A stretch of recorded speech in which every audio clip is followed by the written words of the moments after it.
Houston, our instruments are showing that we have a incoming message from deep space. Repeat, Houston, we have an incoming message from deep space. Houston, we'll begin playing message now.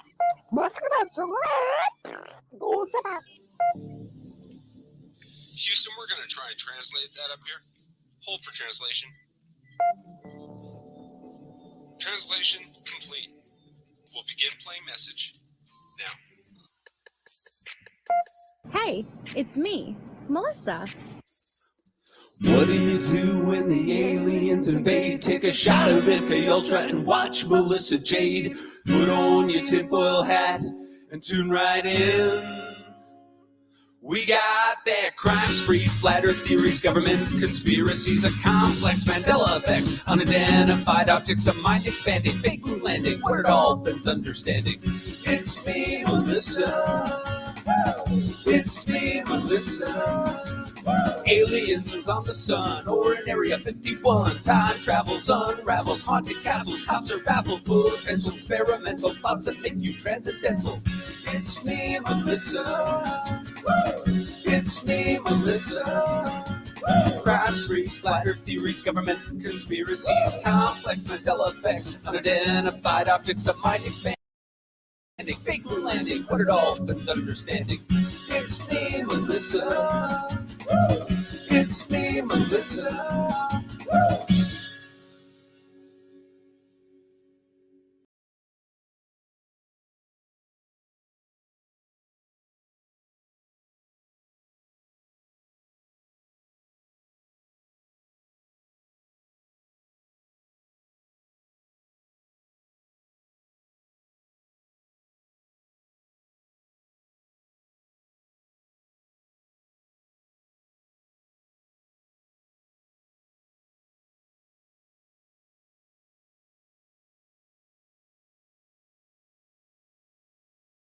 Hello, everybody. Hello, Meat Feets. Hey, 87. Carol Freaking Claus.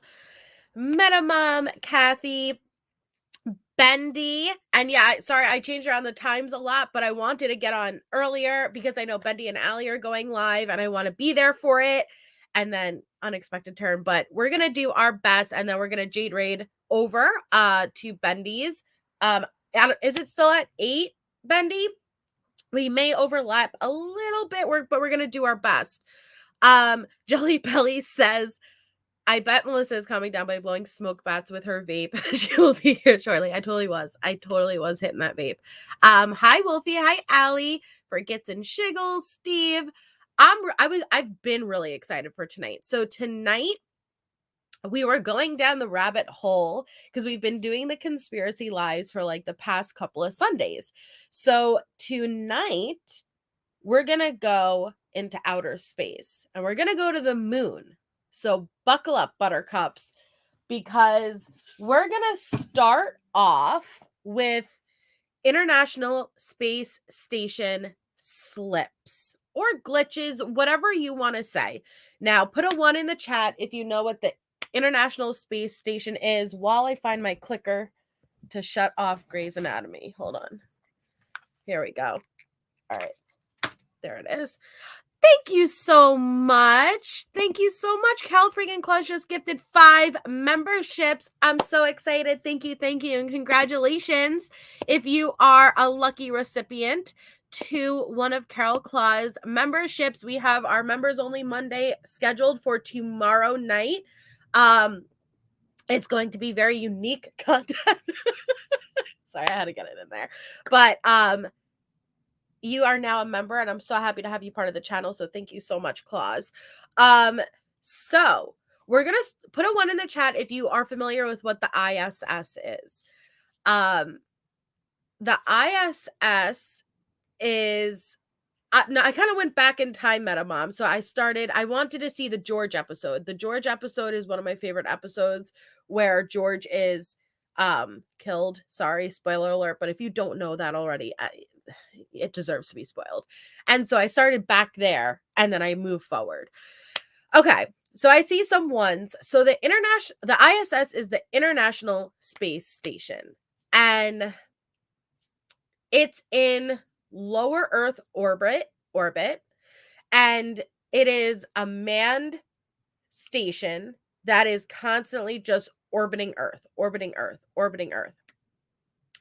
I think the moon landing happened too, that guy. We're going to get into all that. I just think the footage that we're seeing of the moon landing isn't the actual footage. And we're going to get into everything why tonight. I love this topic. I'm so excited. Thank you, Claus. So, but we're going to start with the ISS and then we're going to move to the moon. Okay? So, the International Space Station just revolves around Earth in lower Earth orbit, and it's constantly manned. There's constantly astronauts up there. Okay. Now, what the astronauts will do from the International Space Station is a lot of times they will call down to schools, like as an elementary school or a kindergarten, whatever grade that, they want to have the astronauts speaking, and they'll literally kind of like Zoom or FaceTime from the ISS, but it's all recorded. And there has been some, how do you say, glitches or slips. And what I mean by that is the gravity in lower Earth orbit is much different than the gravity here. And similar to the moon, you can do flips in the air.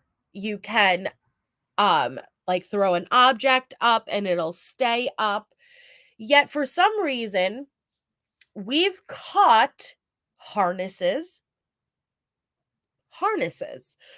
Ask yourself, why would an astronaut that's in the ISS, that's in lower Earth orbit, need a harness? Wouldn't you just be floating through with that amount of gravity? So I want to show you guys some things that have been caught on ISS footage. And no, it has not been manipulated. Don't even go there. Do your own research. But thank you, Danielle, for being a member for 12 months at Earth is Flat. If that's what you think, I don't agree, but I respect all opinions. Ask yourself, why would there be a need for harnesses or special effects if it was legitimate? Now, I know that there is the ISS, but there is a big conspiracy that where these astronauts are actually speaking from is not lower Earth orbit at all. There's multiple theories or, conspiracy theories that go around with everything. But what you can't deny is that you will see harnesses. And what you won't deny is you will see special effects. You will see weird things. You can't deny it. Okay. So let me start with, and I'm playing this video from Secure Team 10. And if you don't know the channel Secure Team 10, what are you doing? It is a great channel that covers all this type of stuff and aliens and UFOs and all that goody stuff. And I love it. So shout out to Secure Team 10. So I'm going to start. I think this is a harness. I'm pretty sure I recognize this one. This is a harness video. So these three men are astronauts who were at a time in the International Space Station. I don't know if these are the same astronaut. I don't think so, because I remember this video from a long time ago. Hey, Shay. But this has green screen glitch. So let's check out what happens in this video. And for the most part of the 14.5-minute long video feed, everything appears to be normal. That is until at the very end, as they were saying their goodbyes with mission control, something strange happened that has led a lot of people, especially those who believe that the International Space Station is not real, to have some new fodder in that theory. And so I'll play you that clip here and watch what happens at the very end. Very much again. Thank you for your time. Have a good flight and many more exciting experiments on the orbit. Thanks a lot.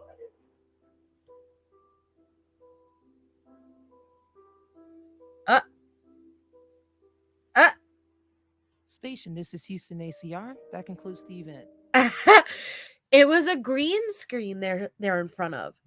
The green screen glitched. Ask yourself, why do they need to be in front of a green screen if this is actually being video, whatever, if this is like a, I don't know what kind of call it would be, in the ISS that is orbiting Earth, in Earth's orbit? What would be the point of that?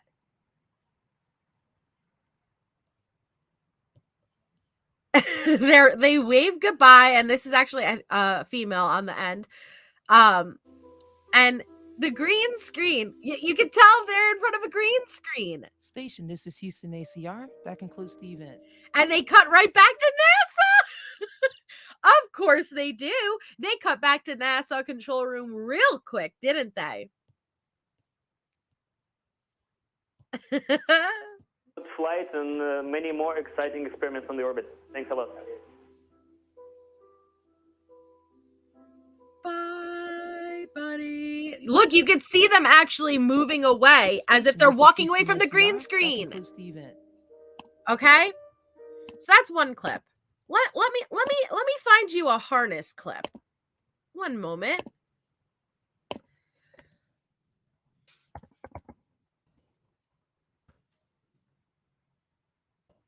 Now they do a good job at pulling these videos down.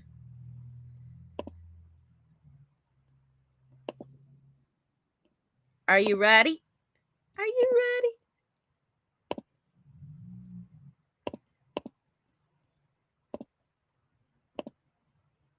Okay. Lives we spend looking at the horizon, and it's flat.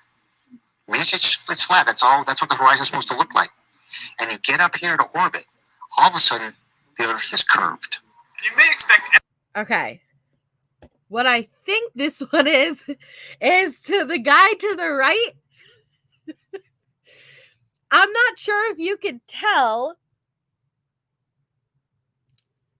but the guy to the right is very clearly, unless he's the most awkward motherfucker who stands there, he is very clearly being held by harness. So it's a waist, it's like a waist harness.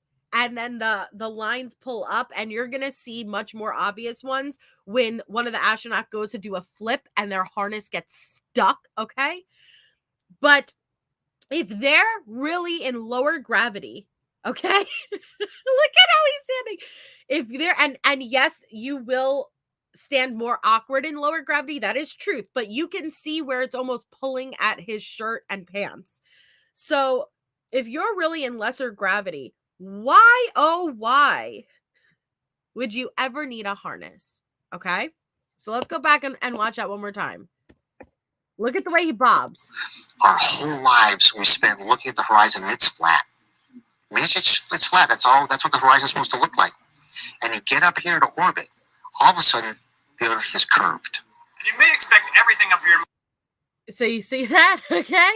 So again, oh, thank you, Chowder. Thanks for proving the Earth is flat. I'm definitely not proving the Earth's flat, even though I love to have the flat Earth argument with people. But, and thank you so much for the super chat. But I do believe that we're being lied to. Now, why we're being lied to or what about, that's a whole nother debate, but I'm not personally a flat earther, but I do acknowledge a bunch of shady shit that's going on, okay?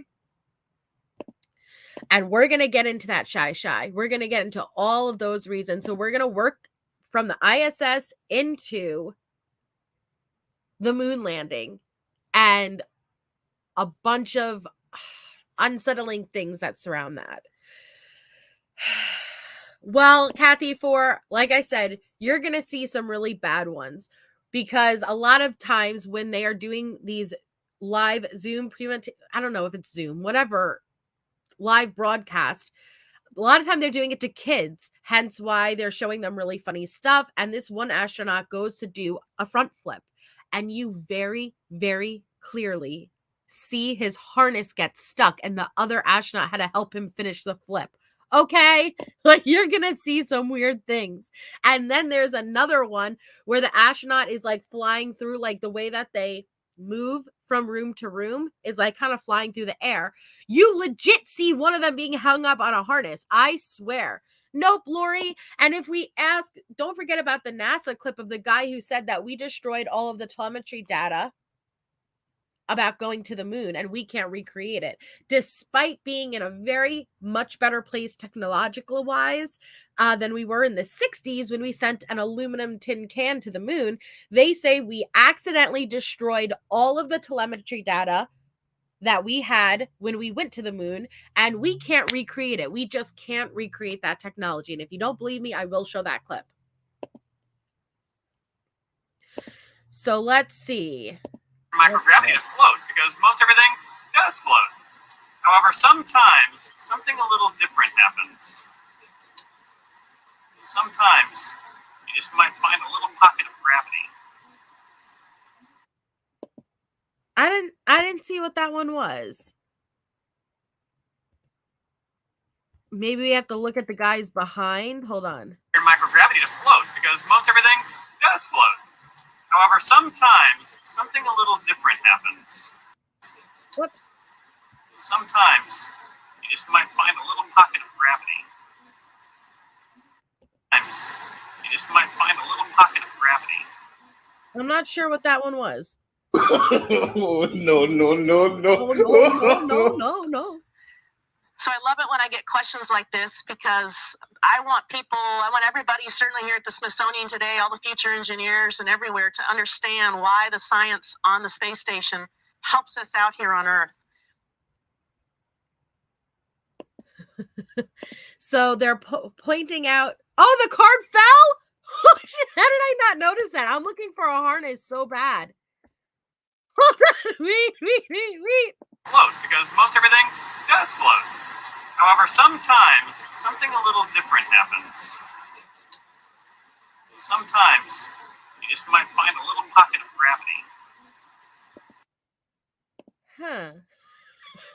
Huh. That's her hair on her head. Okay. I want everybody, certainly here at the Smithsonian today, all the future engineers and everywhere, to understand why the science on the space station helps us out here on Earth. Helps us out here on Earth? But you shouldn't be on Earth. Hi, Michelle. Oh, is it the Grammys tonight? Hi, Aunties Up Bottom Jeans. Is it a little pocket of gravity, you guys? Okay.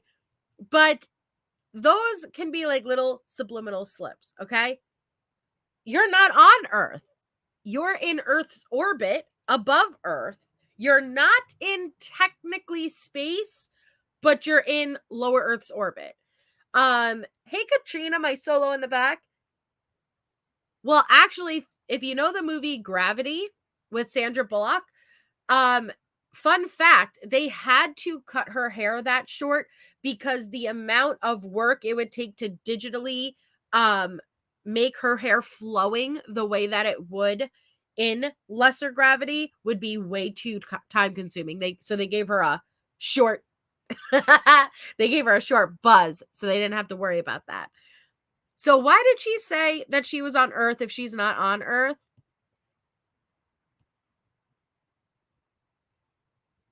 Helps us out here on Earth. This next clip highlights a huge movie studio at NASA McCoy where lots of movies are being filmed. Believe it or not, they process 1/3 of the federal government payroll, and that's over $200 billion every 2 weeks that runs through this particular facility.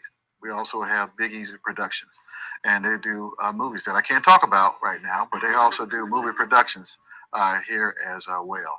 So, yeah, you can't talk. I don't know if you can't talk about movies or what.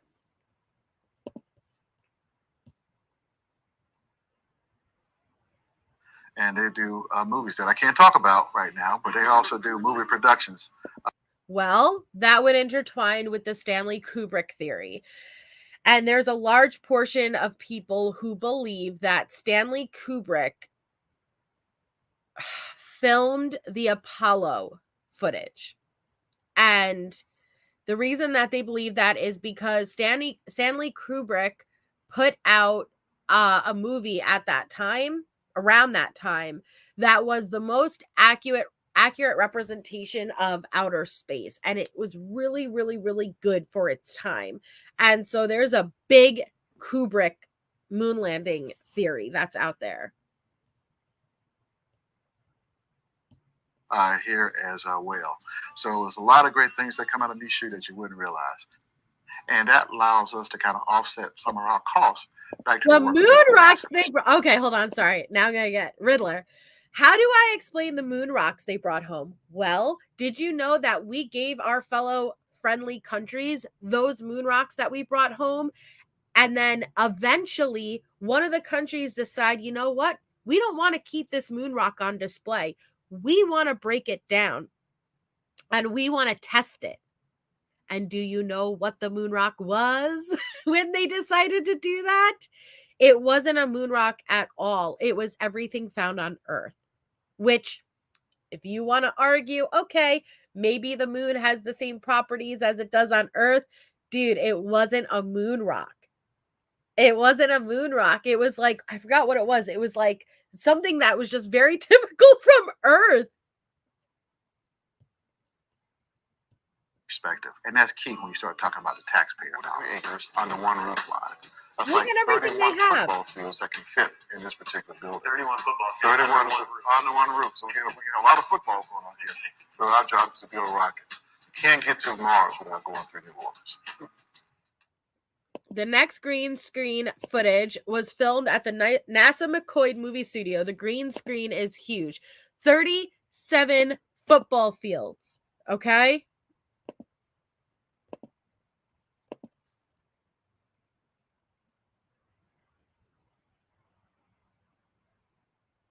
They have harnesses, wires, and green screens at this facility.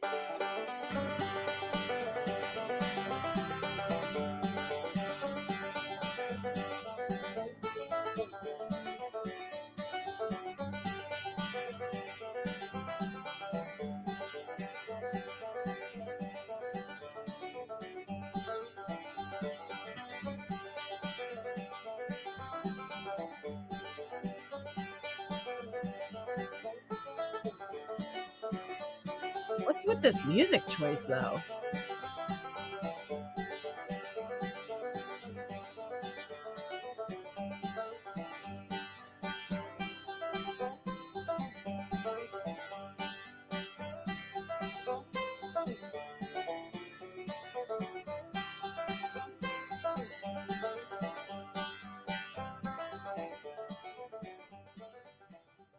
You can see by the clear span, the high eave, the insulation properties. All right, I'm going to skip over the McCoy power. NASA's mission to go back to the moon, then Mars, and beyond flies through New Orleans. So exciting. Today, the space agency's top officer made his first official visit to the Michoud Assembly Facility in New Orleans East. That's where workers are building the next generation of manned spaceflight. Paul Murphy was on the tour and joins us with details. Get your imagination going, Paul. Get your imagination going, Paul. Get your imagination going, Paul. Yeah, why would it be an imagination if we've already been to the moon? Why does Paul need to use his imagination if this is something that America did back in the 60s?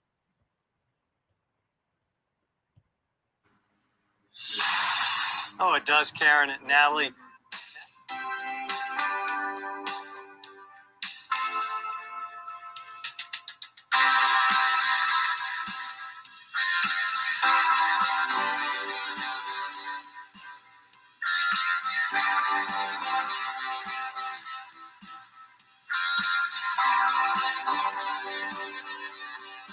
You see that green screen technology?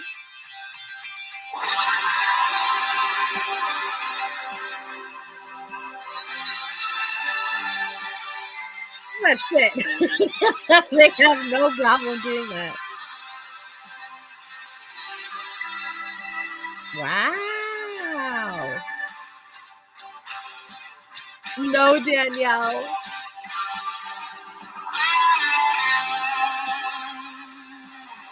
Rocket factory.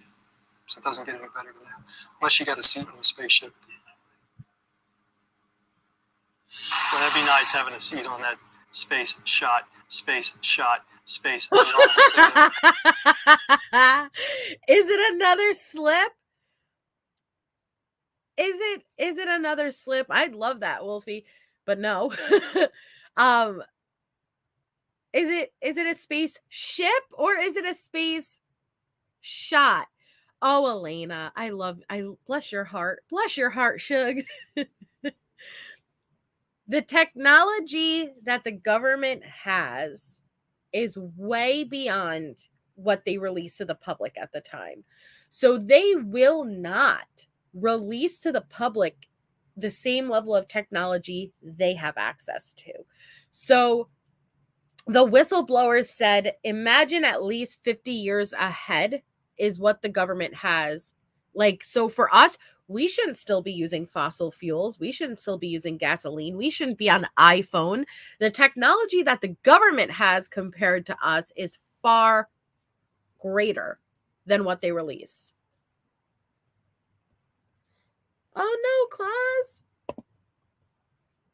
Path to the moon and Mars goes through the worlds, and it really does. I mean, this facility, as you look around the pictures on the wall, as you look around the pictures on the wall, this facility, as you look around the pictures on the wall, as you look around the pictures on the wall, has a tremendous history. I mean, the visual effects budgets for movies have gone from a few million to tens of millions.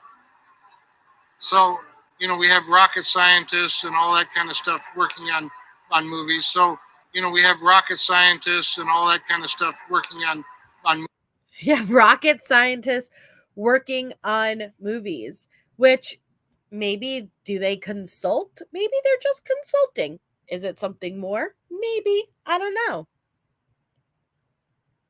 I know that they had astrophysicists working on Interstellar, and they did recreate the most accurate depiction of a black hole than we ever were able to. And that was a movie, so maybe. movies. So, but it also speaks to a sense of history, a sense of purpose, and a sense of origin, a sense of story. And that's what you folks are all about, is this sense of story. And this forging the future, this link between science and science fiction, is for us a fascinating one. It's why a lot of us got into this. You may expect everything up here in microgravity to float, because most everything does float. However, sometimes something a little different happens. Sometimes you just might find a little pocket of gravity. Just a little pocket.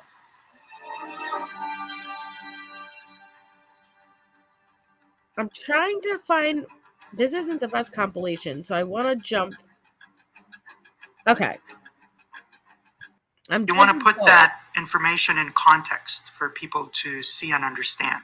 Let's say I want to do an animation of a lander that's on Mars. Basically, you model the spacecraft. ISS footage, I did a test. Now, I had no idea what the result was. Okay, ISS footage, I did a test.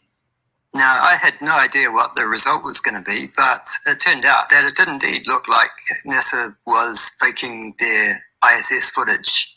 As you can see here, the people in the foreground should have a nice consistent fade out to the background, but you see around the shirts, the blue shirts, the edges aren't properly defined as they should be, and that's because they're filming in front of a blue screen, which is pretty fucking stupid, filming a blue shirt in front of a blue screen.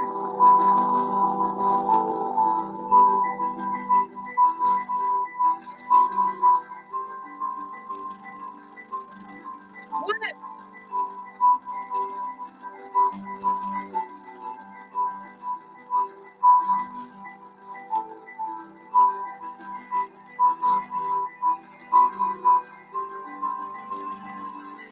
So I'm not pushing any specific theory when I'm showing these, I'm just saying it's interesting. Now, there's a lot of people who believe space is fake.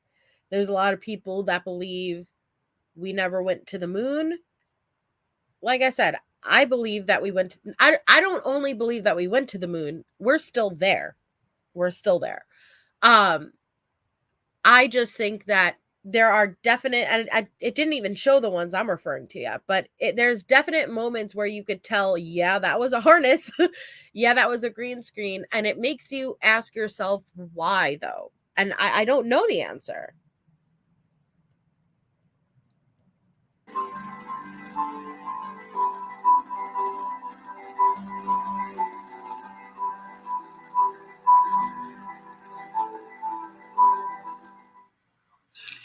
The effort to feed astronauts in space is underway here on the ground too. It's With spare spatulas at the ready. And I looked up at the Now, was it a simple slip? Was it a simple slip and she meant to say underway, but she accidentally said underground? Sure. Is there a chance that this is where a lot of the footage is being recorded underground? Maybe. I don't know. Don't bring my Neil deGrasse Tyson into it. I have such a crush on Neil deGrasse Tyson and his ridiculous ties. Don't bring him into this shit. night sky, and what persists to this day, and what is an embarrassingly urban thought. I look up at the night sky from the finest mountaintops in the world, and I look up and I say, it reminds me of the Hayden Planetarium. I don't know, it's embarrassing. Please, I beg for you. And it's these instruments that will give us the juicy details about the early days of the universe, as well as see things sharper than any telescope has before. Okay, hold on.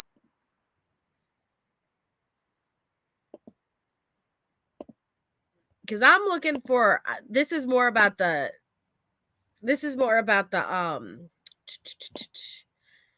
like footage itself. I want to show you guys the slips. So hold on.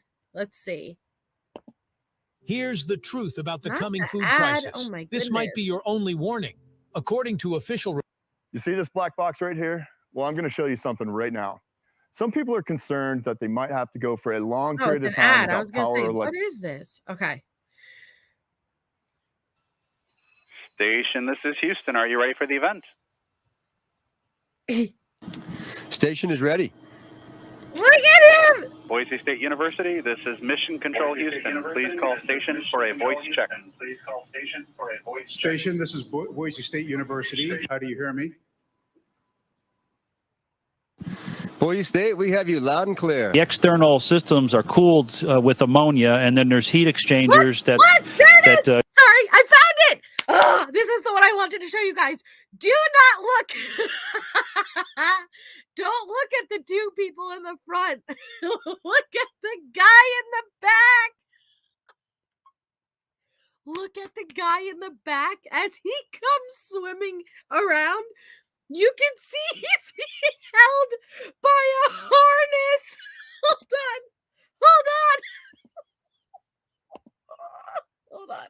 Please call station for a voice check. Station, this is Boise Hold on. State University. Look at the How guy do in you the hear me? back. Look.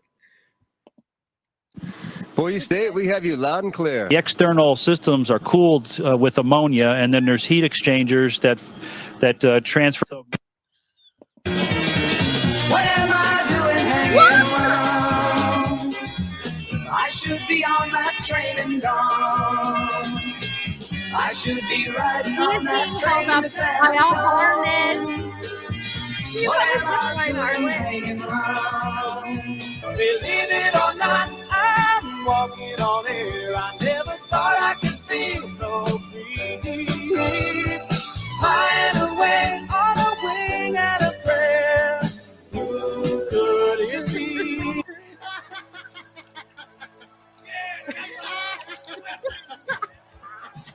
You can make out some of the land masses, you could recognize them. And then the other way is we have a computer program that Yo, okay. Now listen, I don't know what this means. I don't know what this means. These are the ones I was looking for. Sorry. I don't know what that means.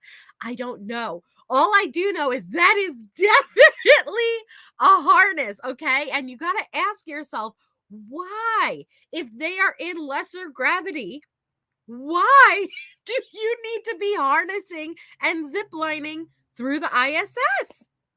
Look at him. He goes back around for round 2. Float like a feather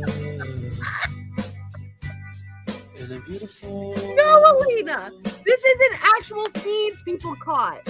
I wish I was special. Oh, they did not put this on. Out some of the land masses, you could recognize them. And then the Look other at him! way is we have a Woo-hoo! computer program. A very strange reaction. The more I see, the more I do. What I want you to pay attention in this, okay? They're using special effects, meaning the items, ready? The items that they are picking up and showing, look, they're floating in midair. They're floating in midair.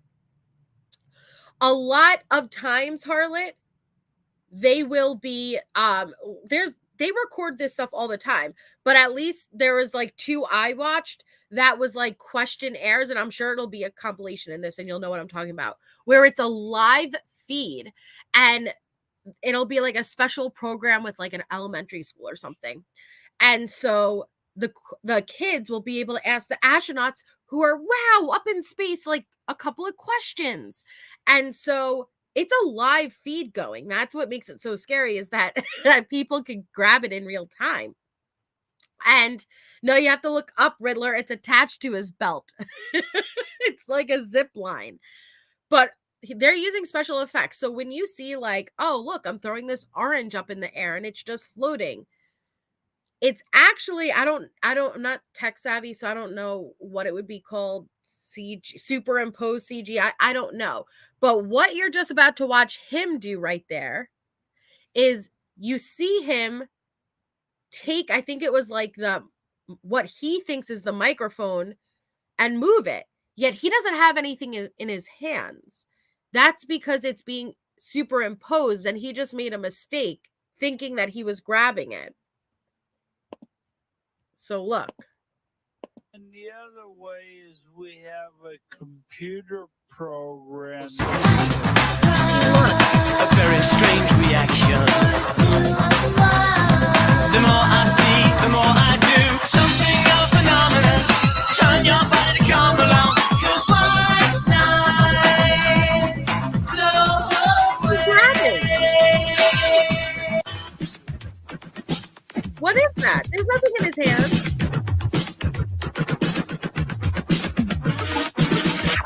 I don't know what that is.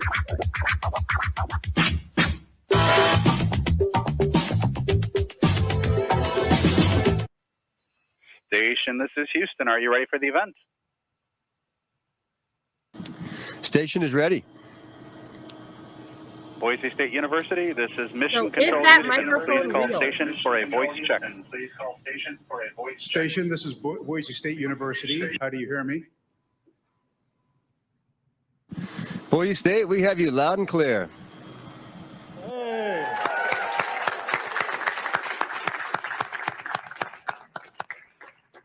Stephen, Rick, good to see you. Welcome to Boise State University. We'd like to get the show rolling right away. So first Space Bronco, step on up. I'm Jaime Guevara, junior mechanical engineer. As experienced astronauts who have flown on several missions, are there things that you guys have to get used to again? Were there any surprises this time around? I think for me, every time I come up, I have to get used to just floating in space again. My body has to get used to floating in space again. But for surprises, not really for me. Rick, you got any? No, but you have to get used to it again every time you come up here. Hi, I'm Emery Ross. I'm a senior majoring in English. I was wondering if you could tell us about Veggie, your space garden experiment. Are there any effects on the lettuce plants you might expect? Oh, good one. Well, that question is perfect timing. Tomorrow, actually, Steve and I will begin to install the Veggie experiment. It just arrived on SpaceX cargo ship less than 2 weeks ago. And so tomorrow we will be installing it, and hopefully we'll be growing plants pretty soon. We do have other experiments right at Steve's feet. You can see this bright light maybe. This is growing, I think it's a type of mustard seed here. And we have another experiment called Gravity 2 that we're also working on. I'm working on it today. So we do have other plant experiments that are ongoing. But I think the Veggie one is going to be the most interesting for crew members because we're actually going to be growing the plants, not just studying how the roots move and how the roots react to different G levels. We're actually going to be growing plants. And so I think it's going to be great for crew members psychologically, and of course we're going to learn how to grow plants in space, which of course we all know is very important. My name is Brett Howell. I'm a biology major and a junior here at Boise State. Steve, are all astronauts susceptible to visual impairment after a long duration in spaceflight? Can you share your experience about being the guinea pig or the test conductor for the ocular health experiment, and any predictions you have about what you might discover? I don't know if this whole... Have you ever dreamed of going up to outer space? Hold on. I don't know if this...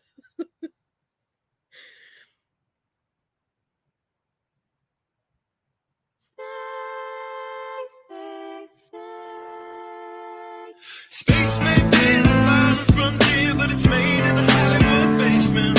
Space may be the final frontier, but it's made in the Hollywood basement. Space may be the final frontier, but it's made in the Hollywood basement. Space may be the final frontier, but it's made in the Hollywood basement. Have you ever dreamed of going up to outer space? Or maybe meeting other beings from another place? Have you ever wondered what it's like on other planets? Then you watch a science show and come to believe you understand it. You feel empowered by the knowledge. You feel enlightened.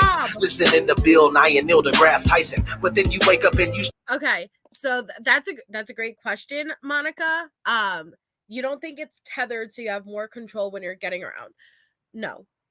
They don't need more control when they're getting around. Let me ask you something.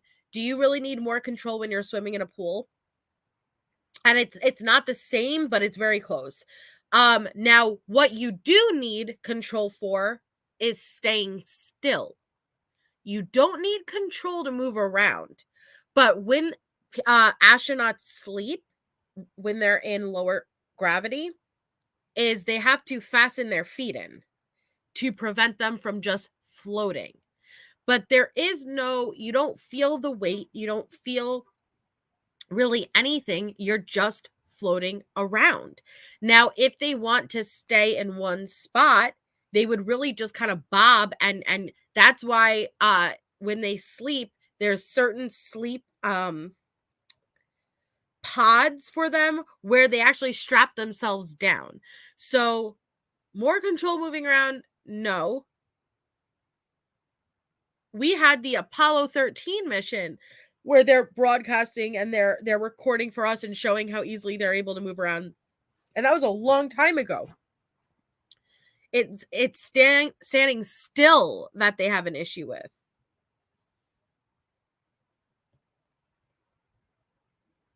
Start to see the obvious. Life is just a lie, and this whole world ain't what we thought it was. NASA's missions to the moon were never completed. They just filmed them in a room, and people believe it. I used to wonder what it's like to be an astronaut. Now when I see them acting, I can't help but to laugh a lot. They give us cartoons and they claim that we live on a ball, but it's flat and it's not moving or spinning at all. Why you lying to us, man? That's something that we want to know. After that, you're gonna have to pack up all your stuff and go.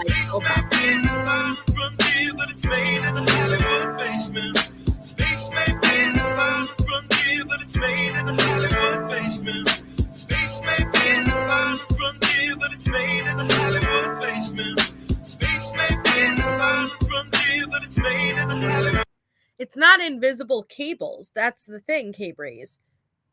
It's in front of technology to where things aren't picked up. That's like wearing a green shirt in front of a green screen. It's not going to pick up your shirt. They do it in a way where it's not picking up certain things, except once in a while, if you have the dedication to look at the footage, you're going to see slips.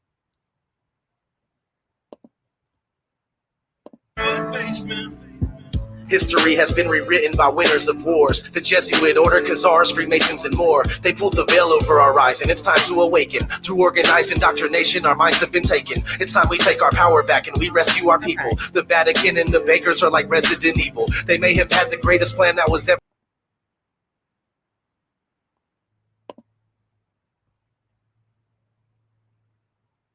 Now let's see, because I have specific ones in mind. They're not easy to find though. So I apologize, guys. This is one of those occasions where we can't really trust two-dimensional media, because all we have is images and video that supposedly prove that there's an international space station up there and it's been manned since 1999. One of the most visible indications that there are people up in space inside the International Space Station is that they're in zero gravity. However, NASA has an aircraft known as the Vomit Comet, and when this aircraft takes a certain flight path, the people inside feel weightlessness.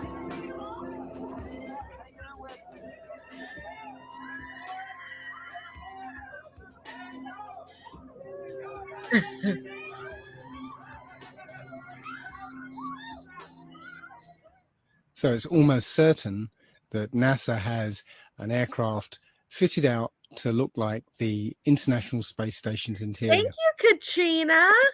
Now take a look at this. Okay, hold on. Katrina just gifted 5 memberships. Thank you so much, Katrina, and congratulations if you are a lucky recipient and you get to attend tomorrow's Members Only Monday. Thank you so much.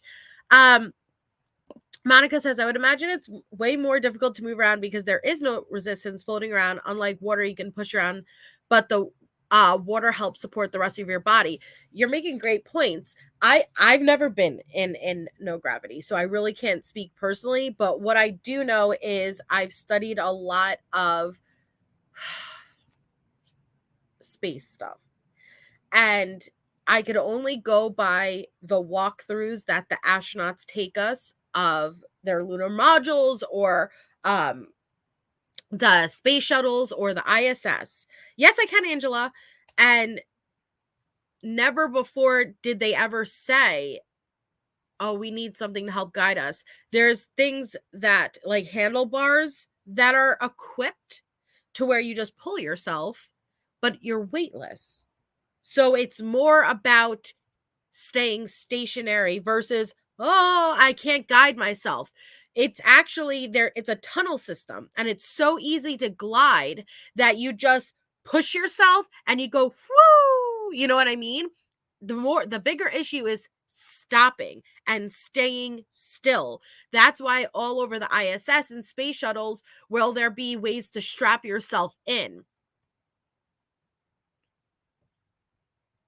Well, you could do all that and ask questions. That's what makes it great. Like we all should be asking questions, whether you don't want to be confirmation biased either and only ask things that kind of confirm what you want it to confirm, like, no, we should be having the conversation with all different perspectives. So I appreciate it.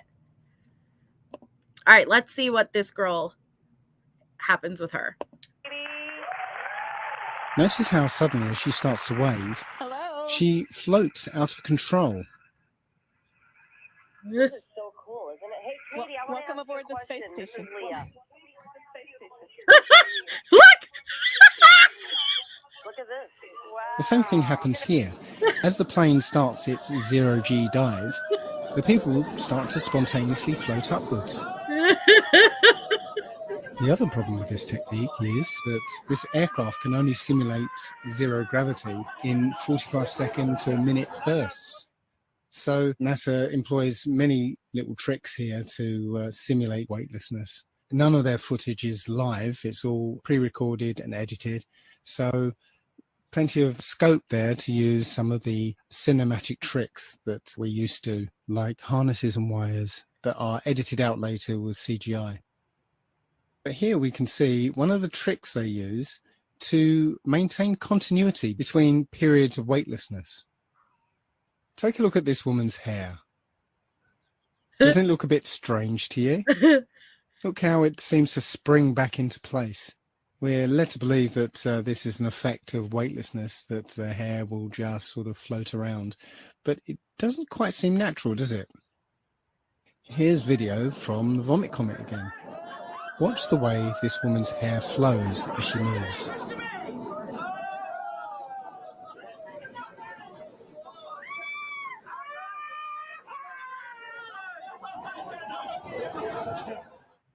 Seems quite obvious now that this is some kind of perm or hairspray.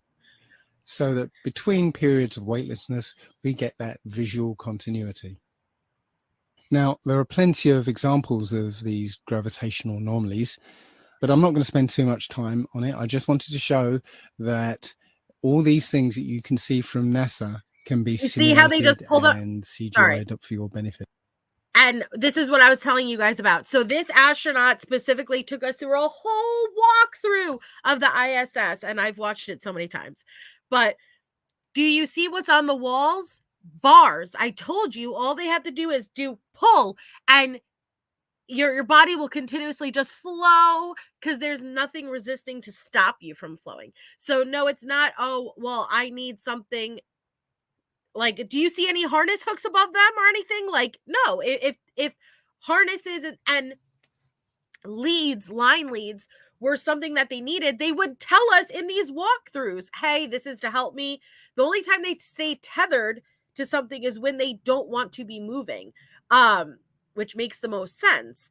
So when they're trying to get room to room, all they do is they pull on a bunch of these handles on the walls and they just yeet themselves and they glide.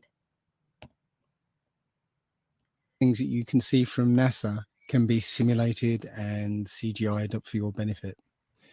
They don't seem to do any real scientific experiments up there. The effort seems to be just to get you to believe that they're there. That's it.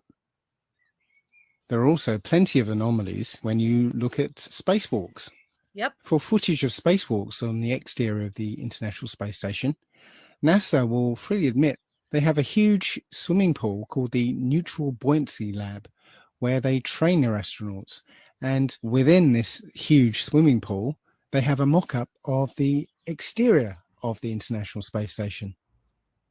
I'm going to show you a video from a YouTuber called Jungle Surfer, who's done the best expose of spacewalking anomalies. Another aspect of the illusion of space travel is spacewalks. These are faked inside a swimming pool. It's a custom-built swimming pool, and that's a great way to fake zero gravity. About 6 months ago, in 2013, a gallon of water leaked into one of their spacesuits in a matter of seconds. NASA doesn't really have a proper explanation for how on earth this could have happened. There shouldn't be water leaking into someone's helmet and a person almost drowning in space. How can you drown in space? They now wear snorkels to make sure that they don't drown in space. How can this be happening? A snorkel in space? Guys. There could be some water in the porous plate sublimator. When they were on the moon, they supposedly had about a gallon of water, but that cooling system is supposed to be well away from their head. There really is no sane explanation for why a gallon of water would leak into someone's spacesuit, unless you realize the whole thing is faked inside a swimming pool. In this scene, you can see the Chinese spacewalk, and you can see a bubble coming up from Look at that. the guy's suit. How do you have a bubble in space? Space is supposed to be a vacuum, not a swimming pool. But it's obviously just a swimming pool filled with water. Obviously, there would be some equipment that they could only fix from the outside. But a lot of these spacewalks, it seems like equipment they easily could have configured to be accessible from the inside of the International Space Station. It seems more like an excuse to get out and show their other space trick, which is the faking of spacewalks in a swimming pool. In this vid, you catch a glimpse of someone wearing a scuba tank. Scuba tanks in space? Snorkels and scuba tanks in space? They act like a spacewalk is just a walk in the park, like there's very little danger involved at all. They're looking through the spacesuits. Oh, here's a spacesuit. We're going to go for a spacewalk. as if there's no danger at all. Like they don't care. They don't care. They don't act like they're in a life-threatening situation, like they could die at any second. The amount of space side of the International Space Station that constantly requires get snorkels for emergency spacewalk. Spacesuit snorkels. New snorkels made of water vent tubes and restraint valves. If water enters the helmet, astronaut leans down for air. NASA official snorkel use is a last resort. Now, if you don't know a lot about space, space is a vacuum. There should be no water in space unless it's coming from the suit itself. I don't know. You're making dad jokes, Claus? It's better than Lepetia's greasy hair. Yeah, you need a snorkel if you're trying to sift through Tisha's hair.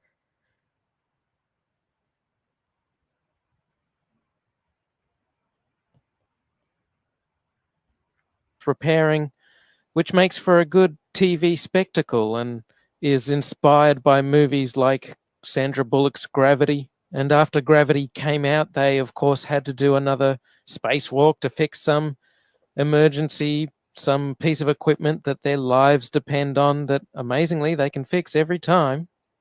But you know what? Thanks to the genius of the engineers at NASA, they employ snorkels in space now, so that should stop them from drowning.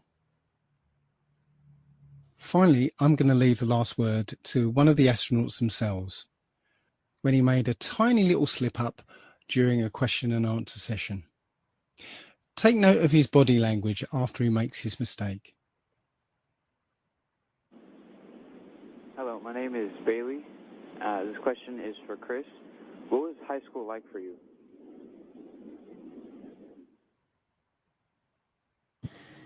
Well, it was the 1980s, so the music was different, the hairstyle was different, the clothes we wore were different than today, but probably in 5 or 10 years it'll be the same. And in school, I was just like you, probably all of you there. I tried my best. I didn't always succeed, didn't always do well, but I put my best effort into school. Math and science were kind of my favorite subject. I didn't really like English and reading too much, but I've since grown out of that and I enjoy reading now. And I played a lot of sports. And all of that happened in a little town called York, Maine, across the United States from where we're talking to you right now. Whoops. Called York, Maine, across the United States from where we're talking to you right now. What? Across the United States from where you're talking to us right now?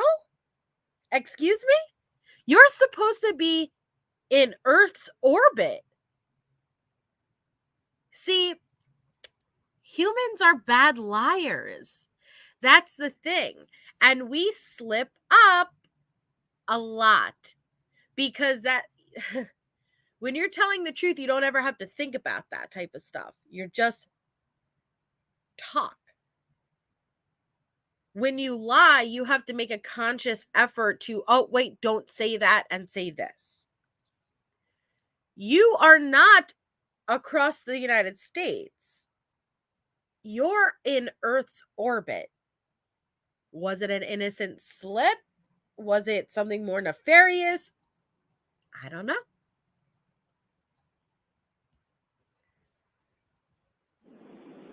Hello, my name is Steve Owen. I'm a teacher here at Riverside Prep. I'd like to ask you about the stress associated with the long periods in the space station. I'd like to look at his face. What is the training that you get to cope with that stress and related psychological issues?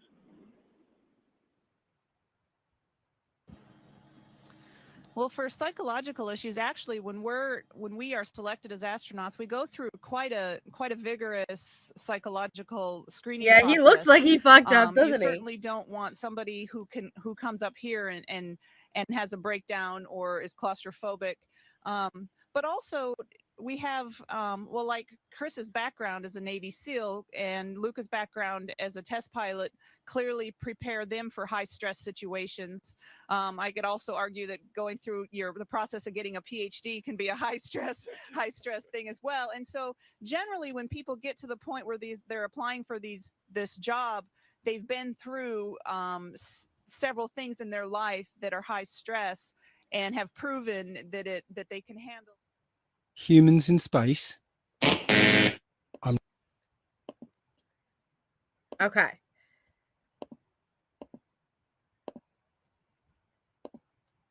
We have another harness slip.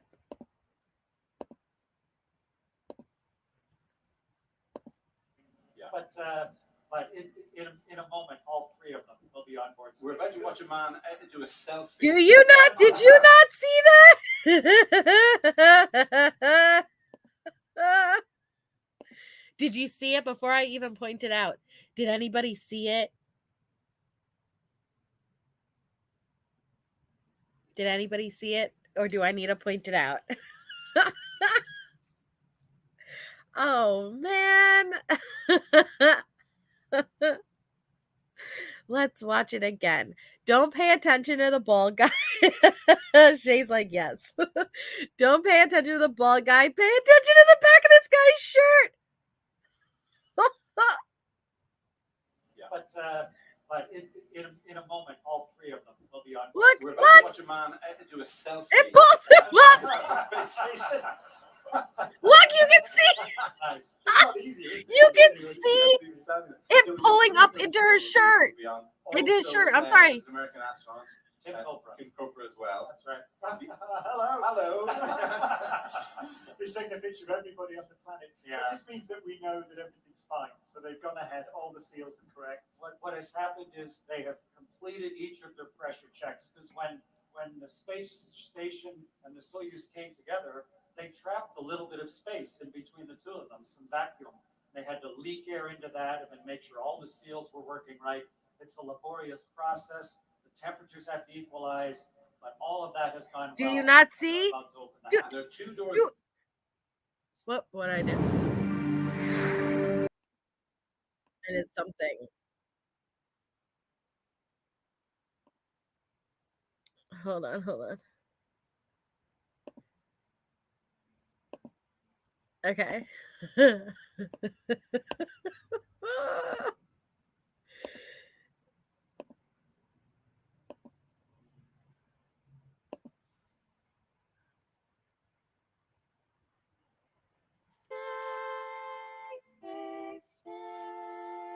Okay, so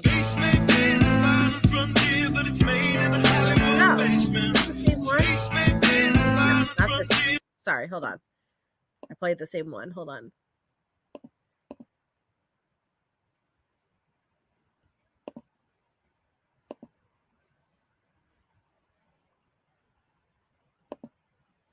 Okay.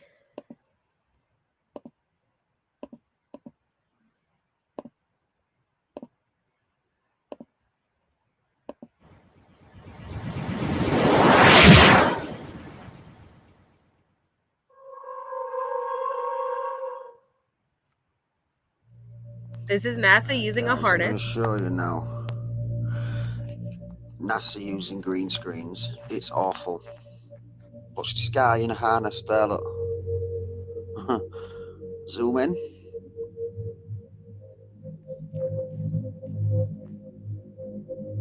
Look at that. Supposedly live on the ISS. Yeah, look at that. Liars. They've been keeping it going. It's a mix of real space stuff and a hell of a lot of CGI harness type wearing. It's an absolute equal mix. Because the other money that they get for it goes on Black Ops, special reverse engineering programs, all stuff like that. That's what happens when your harness gets caught up. So imagine a harness that's hooked to the back of her pants, okay? And she goes to be cocky and does a somersault. And what happens, okay? Stuff and a hell of a lot of CGI harness type wearing. It's an absolute and look, equal it's her mix. pants that pull. You see that? Boop. Because the other money that they get for it goes on Black Ops and special reverse engineering programs, all stuff like that. That But it's just like, that shouldn't happen if you're just floating in no gravity. Do you get that? That's so not supposed to happen. You're supposed to just tuck, and a little bit of momentum will keep you rolling and rolling and rolling and rolling until you stop yourself. There's no way you're going to half roll and then boop, just no. That's not natural. Aye.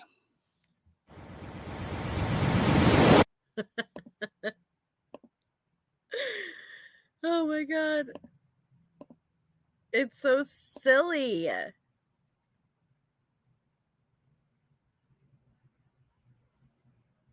Okay.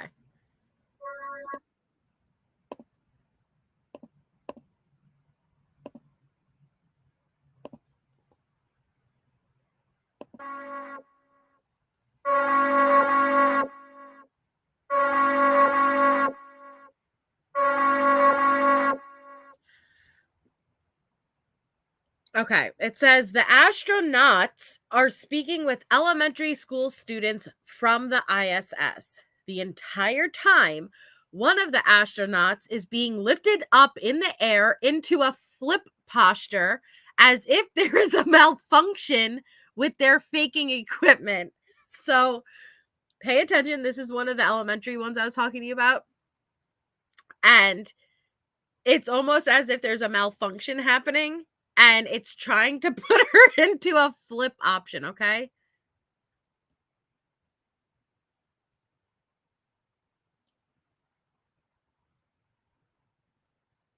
This is just one screw up of many from the source video. I will put the link below so you can see the full video if you wanted. My name is Tyler, and my question is for Alan. He experiences a harness malfunction, post-flip, and starts grabbing for wires. I think you've seen some of it. We can do just incredible things. You know, it's fun to just float. And this guy attempts to unstick her from the ceiling. It's fun to we were playing, we had a little bit of time off earlier. The guy on the left realizes the issue and prompts Mr. Clay to break out his baseball to distract your attention away from the fuckery. And I think Mr. Clay has got a baseball, and we were playing baseball inside the space.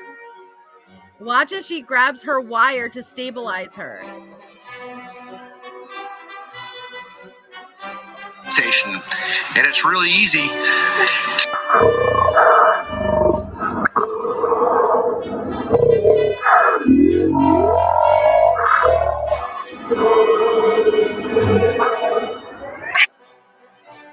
Her right hand gets tangled in the invisible wire also. To hit balls a long way in space, but it's fun just to float.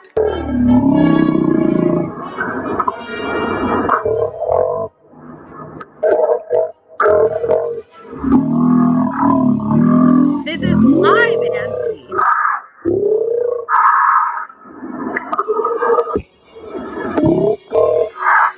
Sure looks like she's untangling something. And it's fun to look out the windows, and it's fun to just spend time with your crewmates. Yeah, I'm just gonna sit down.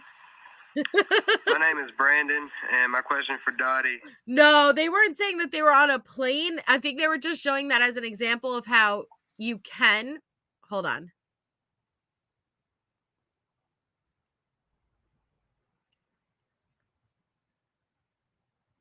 She can't let go to grab the mic. She will get pulled to the ceiling if she lets go.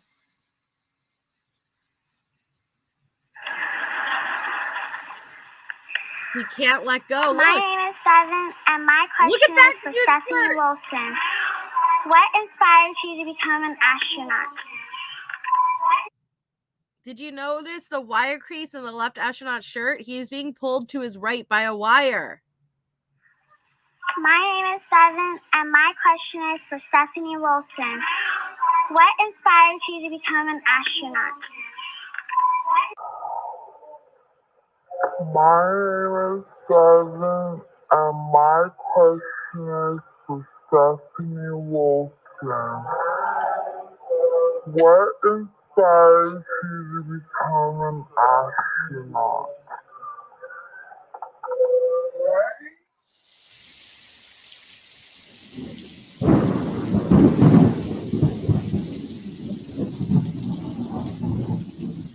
Now, I'm not saying, I'm not pushing the same, narrative that these videos tend to push.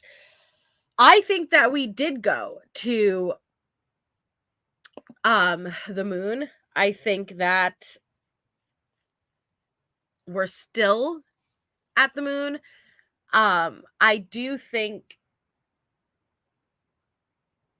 there are people manned at the International Space Station, but what I do also believe is that footage was faked. And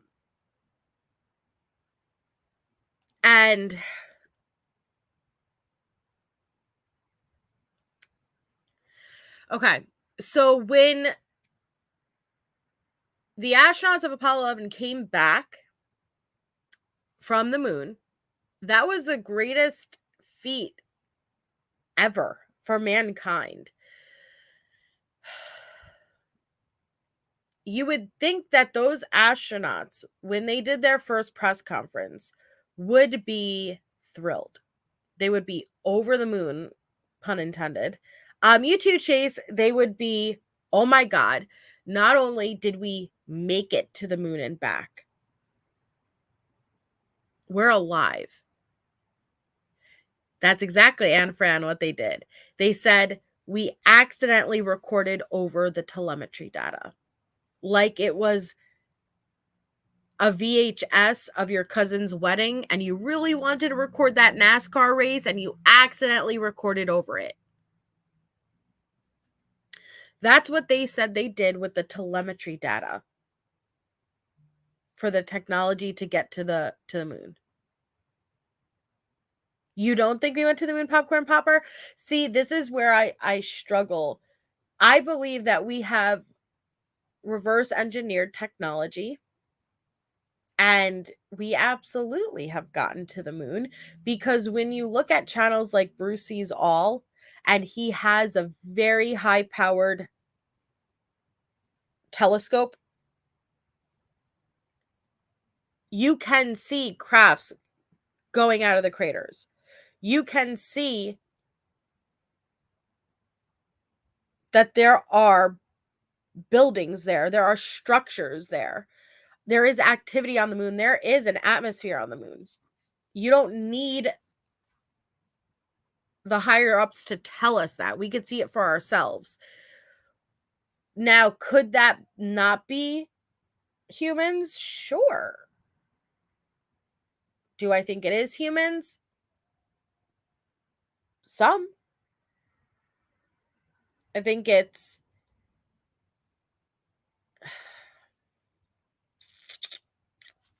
hold on, let me show you.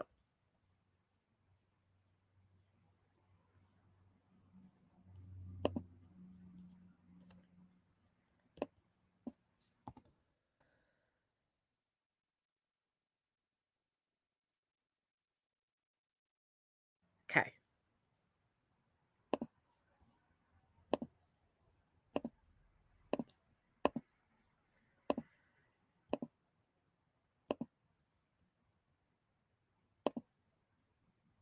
I'd go to the moon in a nanosecond. The problem is we don't have the technology to do that anymore. We used to, but we destroyed that technology, and it's a painful process to build it back again. I'm sorry, what? What? That was an astronaut. I'd go to the moon in a nanosecond. But see, we lost and destroyed all of that telemetry data, and we just can't recreate it anymore. You're telling me we were able to get to the moon in the 60s, get through the Van Allen radiation belts in a tin, literally with tinfoil, and we destroyed the most precious data. And here in 2024, we could have rovers on Mars. We could do all this stuff. Yet we can't recreate that technology? Does that make sense to you?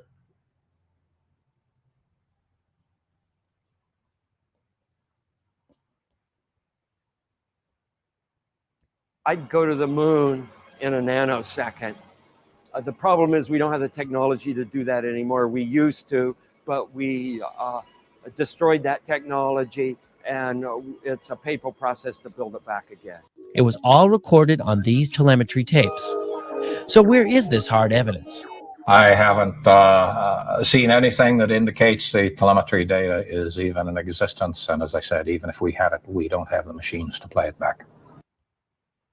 What? But your own research. Wait, okay. So that telemetry data, that most precious data that they worked so hard to get man to the moon, we don't have it. And even if we did, we don't have the machines to play it back. Does that make sense to you? Does that make sense to you? These are NASA officials. This is NASA saying this.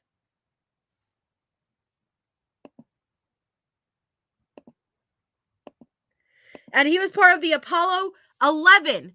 This is Gene Kranz. He was the director of the Apollo 11 flight. Oh.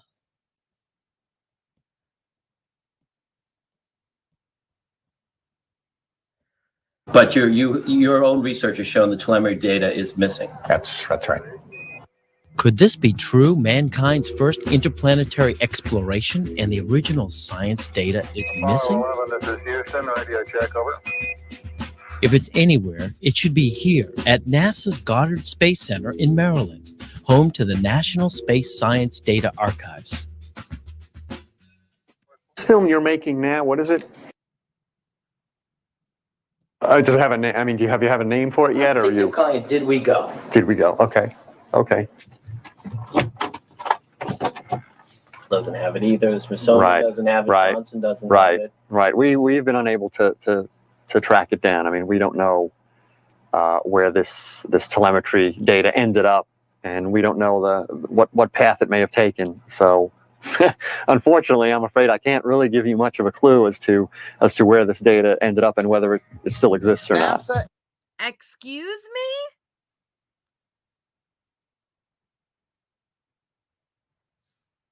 You have no idea where it went? Something as valuable as what got man to space. A successful exploration of the moon. The biggest feat in mankind. Yeah, sorry. We just don't know where it went. Please don't be this stupid.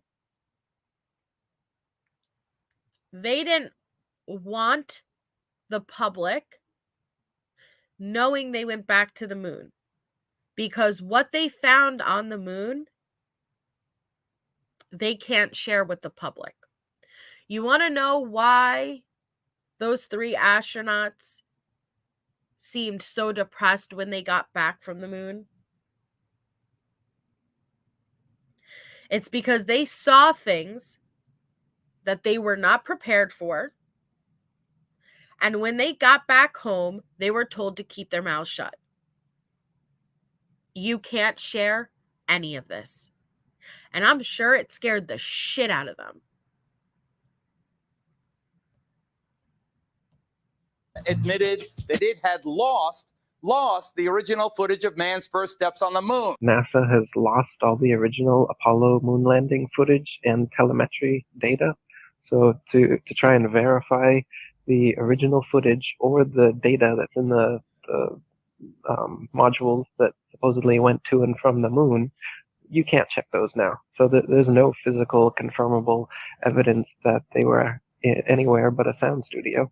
Yeah, and I want the audience to understand what you just said. Folks, what Eric is saying, that the most heralded, most famous accomplishment of mankind, of humans, the landing on the moon, NASA lost everything. Oops, $30 billion. Sorry. They're claiming there's nothing in their archives, nothing in storage, nothing in a cardboard box someplace that has anything to do with the Apollo missions. It's all gone. Now I'm going to play another clip from 2016 of President Barack Obama, former President Barack Obama. In 2016, he said that NASA was only able to accomplish getting man into low Earth orbit. What? We sent astronauts to the moon and back in the 60s. What do you mean we're only able to accomplish low Earth orbit?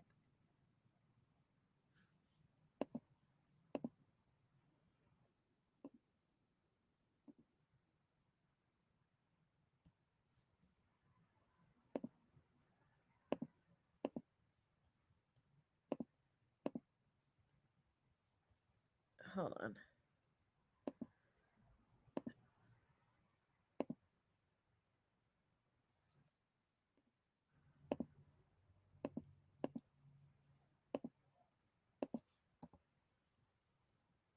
Recycle the oxygen. It's the main crucible test bed where we've been trying to grind out all the lessons that will eventually let us go to the moon, that will eventually let us go to the moon. Astronauts to the moon. Eventually let us get to the moon? Eventually? What does that mean? We've already been there, haven't we?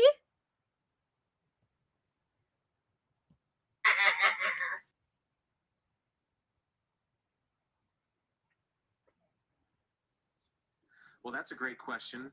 The plan that NASA has is to build a rocket called SLS, which is a heavy lift rocket. It's something that is much bigger than what we have today, and it will be able to launch the Orion capsule with humans on board, as well as landers or other components to destinations beyond Earth orbit. Right now, we only can fly in Earth orbit. That's the Again. Oh yeah, we're gonna get into that, Mrs. Steva. Again, what do you mean? We're trying to build spaceships that could take us out of Earth's orbit. We are only in lower Earth orbit. And look at this. Look at where lower Earth orbit is. You guys, we're barely out of Earth. The ISS is barely out of Earth's, like, it's not space. Let me be clear. It is not space. This is what we should have had accomplished in the 60s. In the 60s.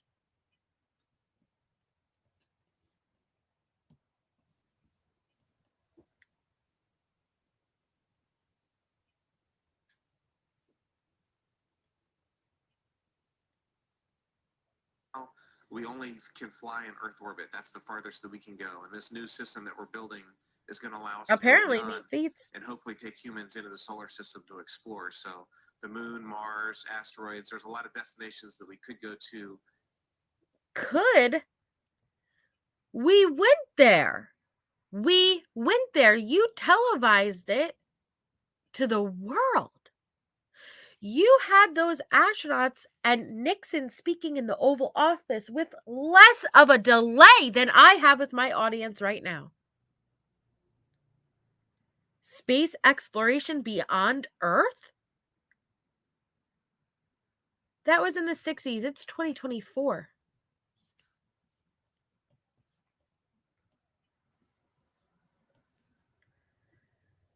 And we're building these building block components in order to allow us to do that eventually. As we get further away from Earth, we'll pass through the Van Allen belts, an area of dangerous radiation.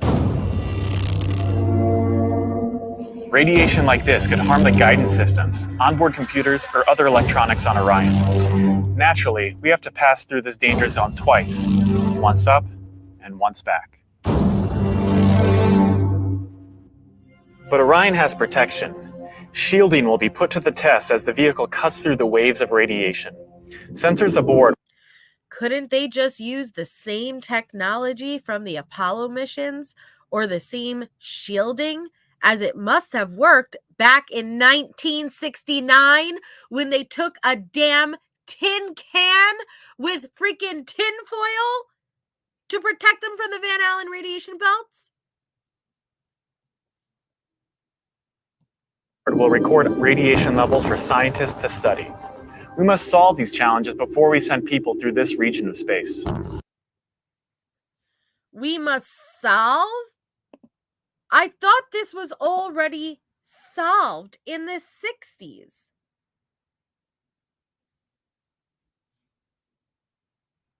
Am I not understanding something here? It doesn't, Alina. And then all the technology, we don't know where it is. We recorded over it. It's destroyed. Even if we could find it, we don't have the technology to play it back. Do not be fooled. And again, when I go through this stuff, I'm not trying to push space is fake. It's a flat earth. We didn't go to the moon. I don't know what the truth is. But what I do know is this is a lie.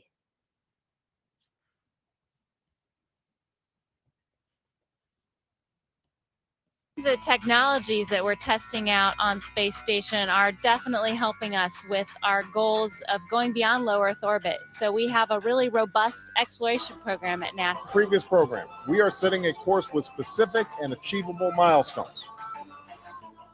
Early in the next decade, a set of crewed flights will test and prove the systems required for exploration beyond low Earth orbit. So how did we send humans to the moon 6 times so early on, but we can't figure it out in 2016? And now it's almost a decade later after that. How was it so easy to go to the moon in 1969 using this flimsy lunar module?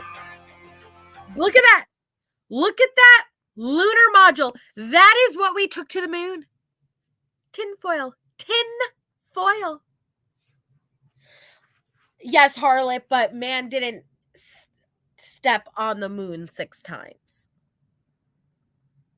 We've been there. There's been numerous Apollo missions, but they didn't actually step foot onto the moon's surface 6 times.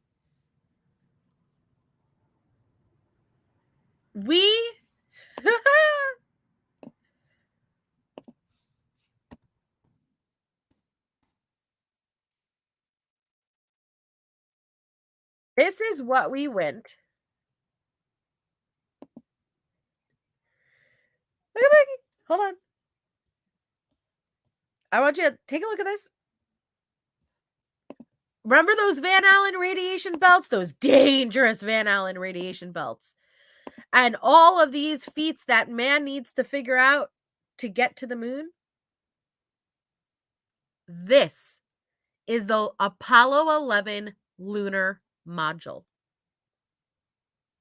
The Apollo 11 lunar module.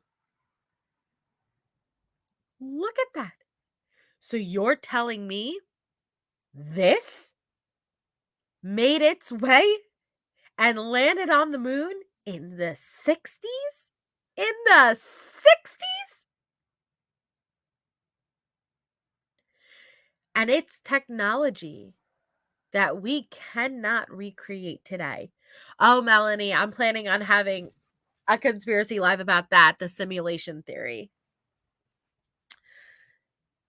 You're telling me we can't recreate this technology, even if we lost the telemetry data, which we didn't? Are you kidding me? Are you kidding me? So let's hear from Buzz Aldrin.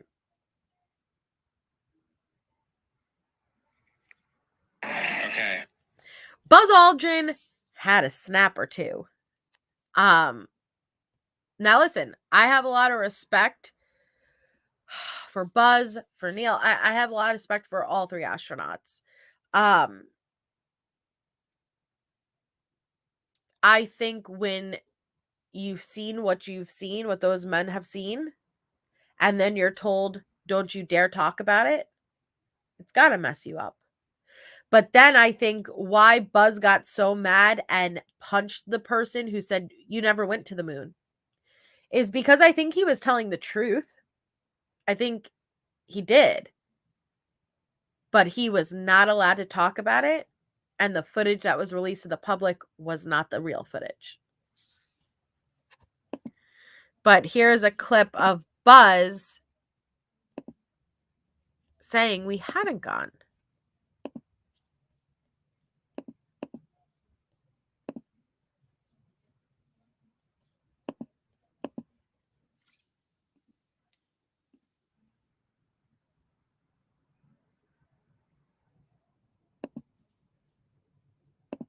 Okay.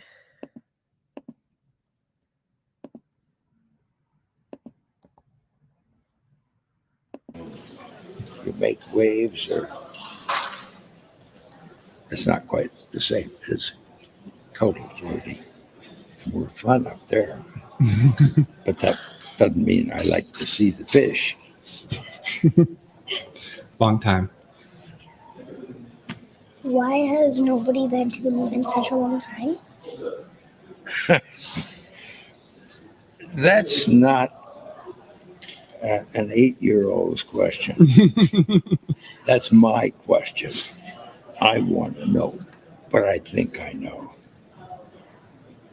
Because we didn't go there, and that's the way it happened. And if it didn't happen, it's nice to know why it didn't happen. So in the future, if we want to keep doing something, we need to know why something stopped in the past that we wanted to keep it going.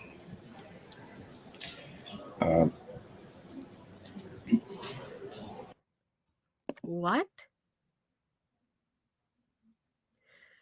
Because we didn't go there?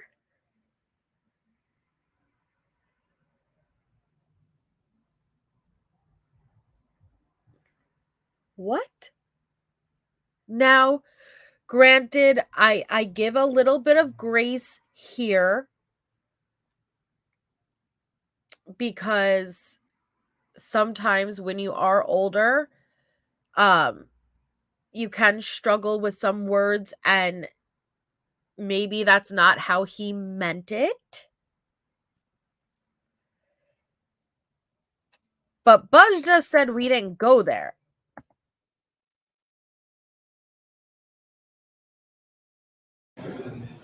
Why has nobody been to the moon in such a long time? That's not an 8-year-old's question. That's my question. I want to know, but I think I know. Because we didn't go there, and that's the way it happened. And if it didn't happen, it's nice to know why it didn't happen. So in the future, if we want to keep doing something, we need to know why something stopped in the past that we wanted to keep it going.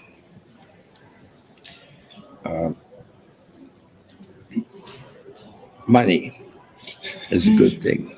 Yeah. If you want to buy new things, new rockets, instead of keep doing the same thing over, then it's going to cost more money. Sure. And other things need more money too. So having achieved what the president wanted us to do, and then what thousands, millions of people in America and millions of people around the world. You know, when we toured around the world after we came, We weren't there. Well, that's uncomfortable, wouldn't you say? Now, when we do our Antarctica live, we could talk about Buzz's ominous tweet and then ending up hospitalized when he went to Antarctica. Oh, Antarctica, that's a whole nother rabbit hole. But let's see.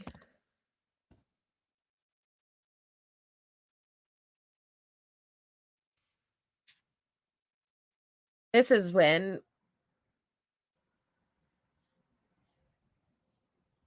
where is it?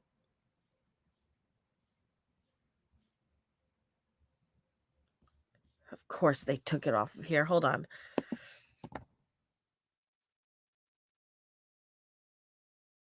They freaking wipe everything, man.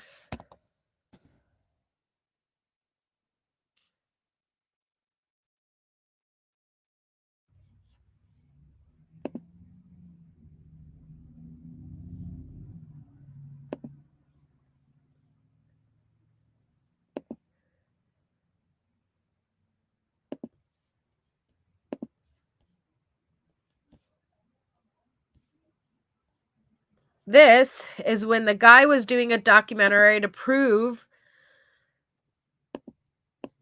that we didn't go to the moon.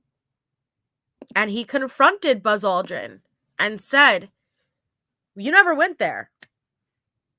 "You're okay, Sugar Boom Boom." She asked, "Why hasn't man been back to the moon since?" Now, this guy was doing a documentary and he was hassling Buzz allegedly before this, like multiple times. And he said, "You're a liar. You never went to the moon." And Buzz popped him in the face. Now, I actually, like I said, I'm more under the belief of he didn't punch him because they didn't go. I think he punched him because damn right he went, and don't take that away from me. But everything the public believes is not the truth.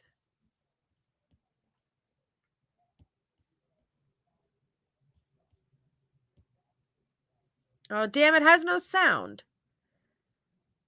Look at Buzz. Buzz is right there. Boom! He knocks him out. Boom! He punches him square in the face when he says, "You didn't go to the moon."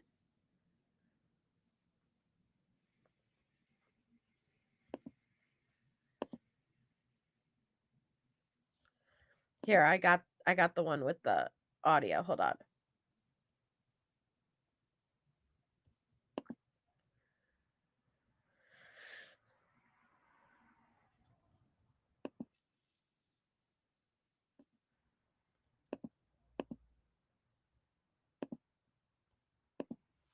You're right. Not a competition. At University of Phoenix, our bachelor's and master's scholarships are accessible to all.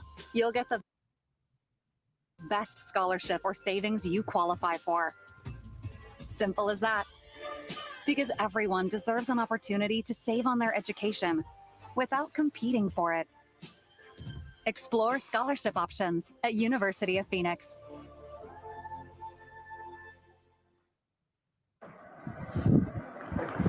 Why don't you swear on the Bible that you walked on the moon? Why don't you swear on the Bible that you walked on the moon? I'm not trying to get You in the middle tell of him anything, to get but out of this here. This is a hotel. We'll call Right, the so police. you cannot We pay. solicit. It doesn't- Come on in not- here. We'll call the you cannot police. solicit You on like it. that? Why don't you swear on the Bible that you walked on the moon? It doesn't, sir. I don't have nothing to do with this. But you cannot solicit on this property. We just paid to rent out the penthouse to shoot up there. So you can't solicit like this on this property. keep. All right. Well, then I'd go through my measures. Yeah. You got to keep shooting, man. Okay. Well, you can put it on your shoulder. Don't be shy. Come with me, Buzz. You really like adventure, don't you? You're the one who said you walked on the moon when you didn't. Calling the kettle black, if I ever thought of it. Saying I misrepresented myself. Away from me. You're a coward and a liar and a thief. Oh. Pop him. Punched in the face by Buzz Aldrin. Popped in the face by Buzz Aldrin. I don't know if he got arrested. Now, again, it clearly triggered something in Buzz. A lot of people believe he had that reaction because they didn't go. I don't believe that. I feel like we're going to have to do another moon live because I didn't even get into like any of the stuff I want to get into. But hold on. Apollo 11. What I want you to focus on here. These three men just made the greatest feat in mankind. They just went to the moon in tin. Landed. And made their way back home to their families. You think these astronauts would be thrilled? These astronauts would be thrilled. Yet I want you to watch how unusually depressed they are. These three men do not appear to have just made the best feat in mankind. I'm under the belief they did go. And there's this whole theory about picking up a transmission that was not public and Buzz saying, Houston, we're not alone. Oh, thank you so much, Elena. And congratulations, Anne Fran. We're so happy to have you part of the channel. Thank you, Elena. Elena just gifted a membership. Thank you so much.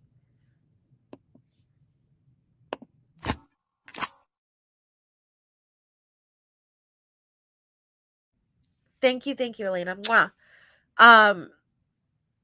Yeah, I believe they went, Elena. I believe we're there right now.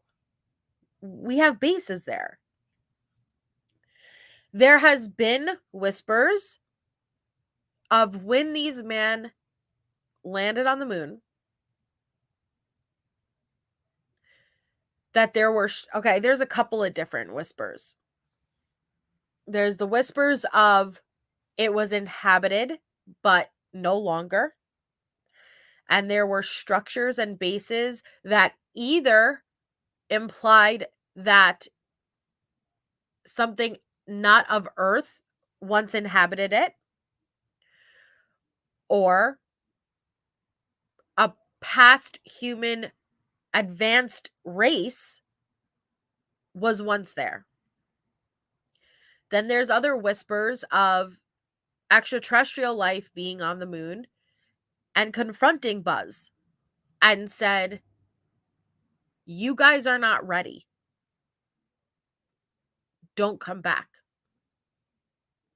Basically, we as humans, which I agree, are not ready for intergalactic travel.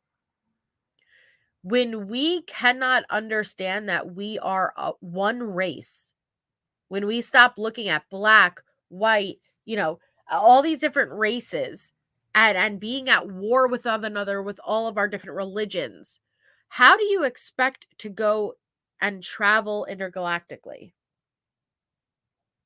Well, that's the thing, Angie, about higher beings is it's not about do they speak English? It's a way of communicating without words.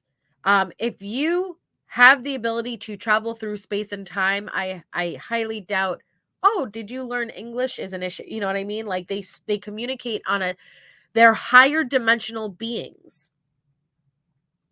We are three-dimensional beings.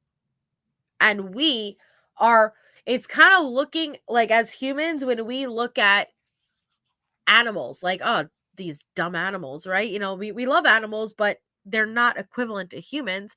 That's how these extraterrestrial beings would look at humans. Oh my God, you're monkeys in a zoo, you know? You don't get it. You're not at this level yet. Either way, whatever you want to believe, I think what these men saw and witnessed. Oh, and don't forget about the space music. There is a point when the lunar module, the Apollo 11 rocket was going around the dark side of the moon, where there was no transmission. Welcome, Melanie. Thank you so much for joining. There was no transmission from Houston to the Apollo 11 rocket. Now, and this is recorded, and I will show you guys. It's still recorded in the spaceship. It wasn't a live feed back to Houston, so everyone at NASA did not hear this until they came back. There is an eerie music. You're in the vacuum of space. Yet there is an eerie music that can be heard.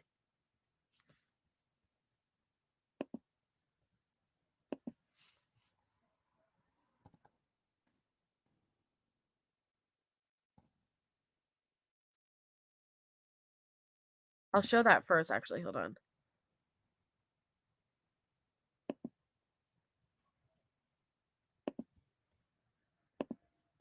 Let me pause this real quick. And I want to show you guys. This is what was recorded when the Apollo 11 mission was going around the dark side of the moon and they lost communications with Earth for a period of time. The sounds could not have been alien music. An engineer from the U.S. Space Agency said the noises likely came from interference caused by radios that were close to each other in the lunar module and command module. Astronaut L. Warden, who flew on Apollo 15, disputed that explanation, saying, quote, "Logic tells me that if there is something recorded on there, then there is something there." Wait, that wasn't it.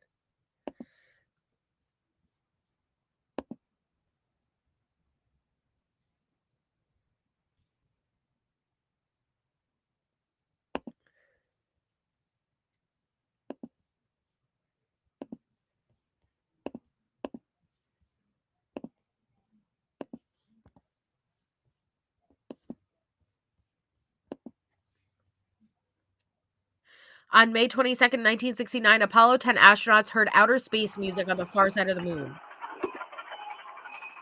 Hey, when do we fire the helium tanks? Not yet, babe. You want some more brownies? No. First, there's a little hungry. That music even sounds outer spacey, doesn't it? You hear that? That whistling sound? Yeah. Woo! Richard. Yeah, it sounds like, outer space type music.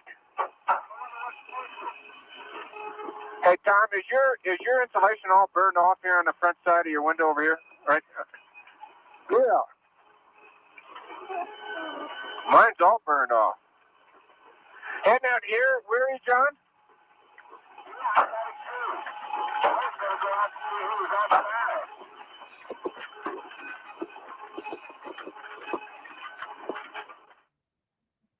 On that day at the far side of the moon was almost aligned with Jupiter.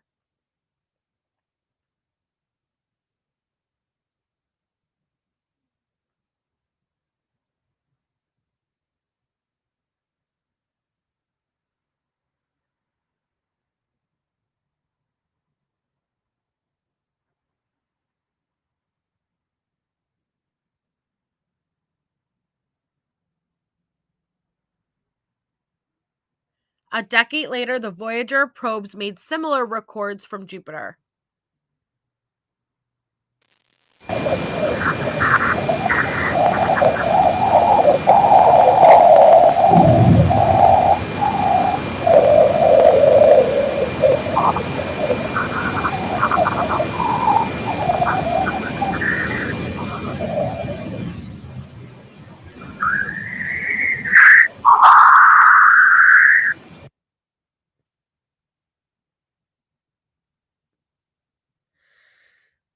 There is no wind in space. It's a vacuum.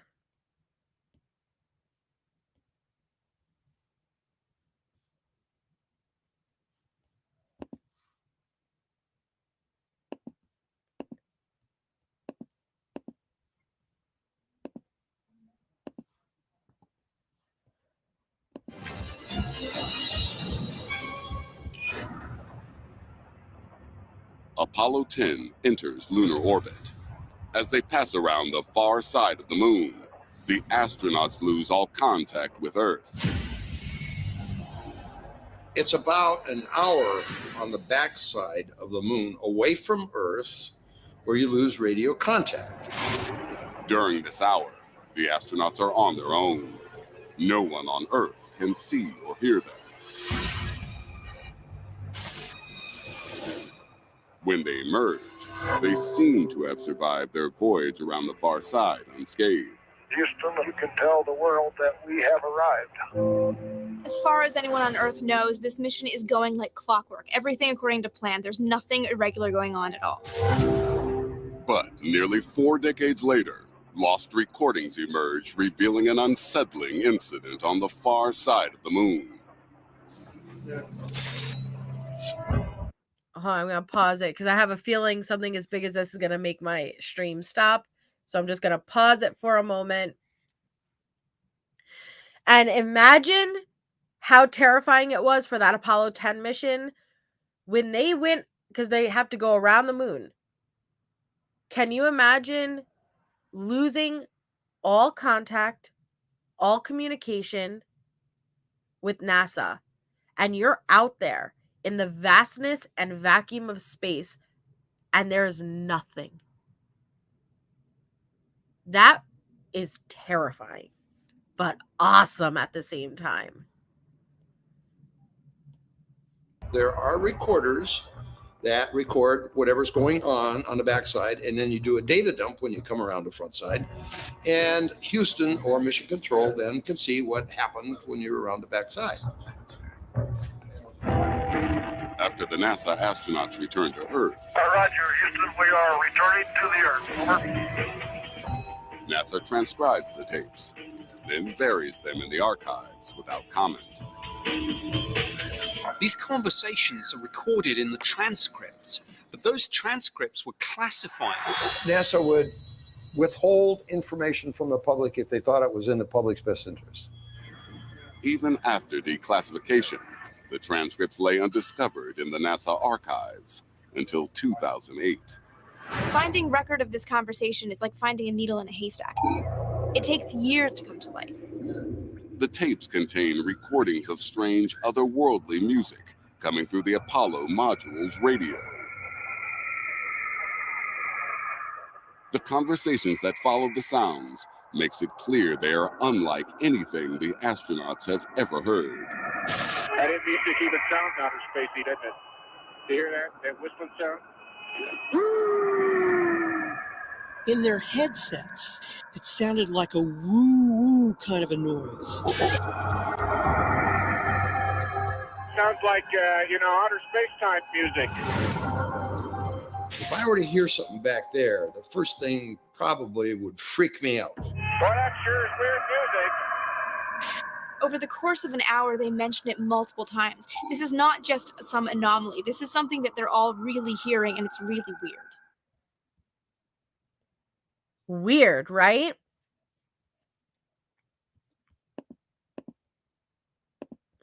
Now, again, look at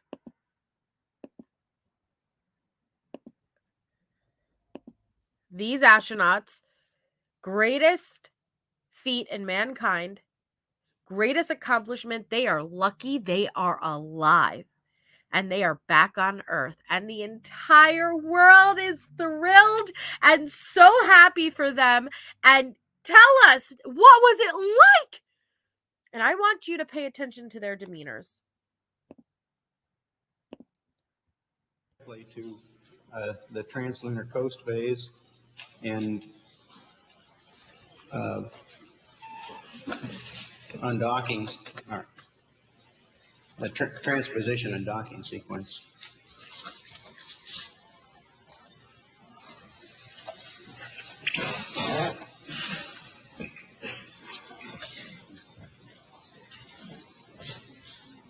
This was our first look at the magnificent machinery which had been behind us up until this point, the booster.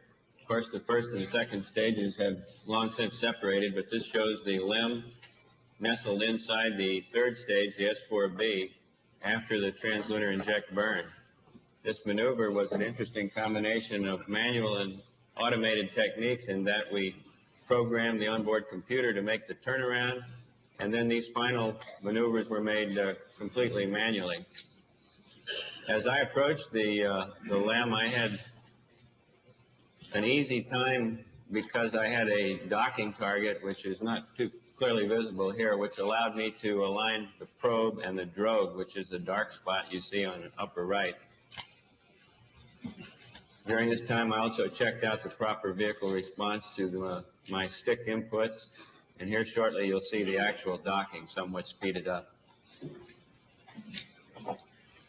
There's the point of contact, and in just a second you'll see a second, right there, a second small indication of the retract cycle when the 12 dock. For the lunar module, of course, is in a sense upside down relative to the command module. This is in lunar orbit, showing the separation of the lunar module from the command module as viewed through my window.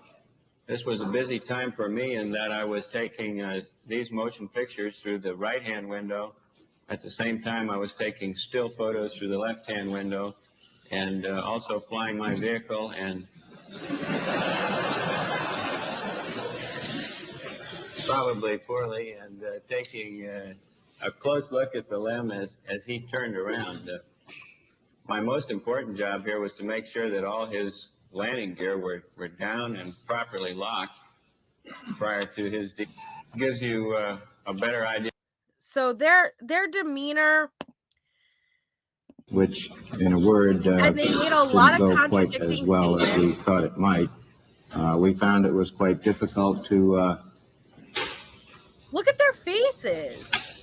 Keep warm when we pulled. Rather difficult for us to sleep. You see, mounted in the right-hand window, the 16-millimeter camera, as it was mounted for taking the pictures on the surface. Following the sleep period, as we're approaching the liftoff point, we progressed with a gradual power. Now, when you ask one of them, what did the stars look like? One of the astronauts say it's the most beautiful stars you will ever see. The most clear image, the bright, amazing stars in that sky. And you have another astronaut who said, you can't see any stars. What? How is there contradicting statements? You think that would be something you guys would be consistent with, right? Early in the mission and then sleep period, and then another EVA. Look at Buzz's face. Following that, what did Buzz see? We, in general, looked at their plans and we talked to them about the duration. Why isn't he talked to them about a brief period at the beginning of their EVA for their familiarization with the EVA, the 160 environment. Neil kind of went MIA after this. There's a lot of theories around that too. But what I also want to show you. Hold on.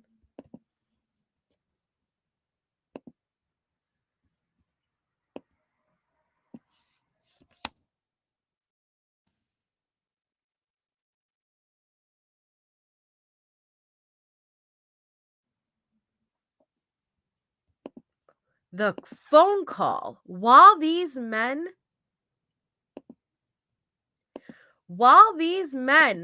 were flying to the moon on the surface of the moon. They had a call with President Nixon live on television.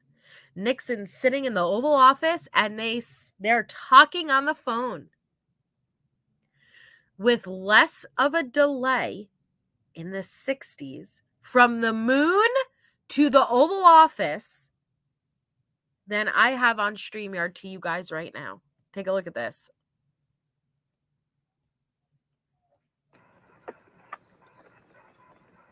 That would be an honor. Go ahead, Mr. President. This is Houston out. Hello, Neil and Buzz. I'm talking to you by telephone from the Oval Room at the White House. And this certainly has to be the most historic telephone call ever made from the White House. I just can't tell you how proud we all are of what you have done. For every American, this has to be the proudest day of our lives. And for people all over the world, I am sure that they too join with Americans in recognizing what an immense feat this is. Because of what you have done, the heavens have become a part of man's world. And as you talk to us from the Sea of Tranquility, it inspires us to redouble our efforts to bring peace and tranquility to Earth. For one priceless moment in the whole history of man, all the people on this earth are truly one. One in their pride in what you have done, and one in our prayers that you will return safely to Earth.